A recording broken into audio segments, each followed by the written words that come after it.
Chinnaswamy stadium వేదికగా royal challengers Bengaluru Lucknow super giants మధ్య జరిగిన మ్యాచ్లో ఊహించని పరిణామం చోటు చేసుకుంది.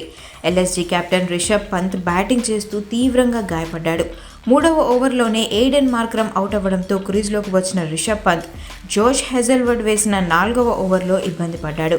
హేజల్వుడ్ వేసిన షార్ట్ డెలివరీని ఆడబోయి బాల్ నేరుగా పంత్ లెఫ్ట్ ఎల్బోకి చాలా బలంగా తగిలింది. విపరీతమైన నొప్పితో పంత్ గ్రౌండ్లోనే విలవిలలాడిపోయాడు. ఫిజియో వచ్చి బేసిక్ ట్రీట్మెంట్ చేసినా కూడా పంత్కు నొప్పి తగ్గలేదు.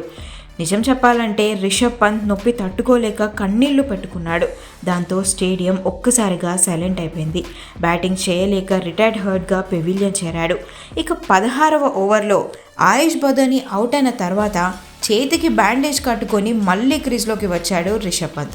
అయితే ఒక్క పరుగుకే అవుట్ అవ్వడంతో ఫ్యాన్స్ డిసప్పాయింట్ అయ్యారు. రిషబ్ పంత్ త్వరగా కోలుకొని పూర్తి ఫిట్నెస్తో మ్యాచెస్ ఆడాలని ఫ్యాన్స్ కోరుకుంటున్నారు.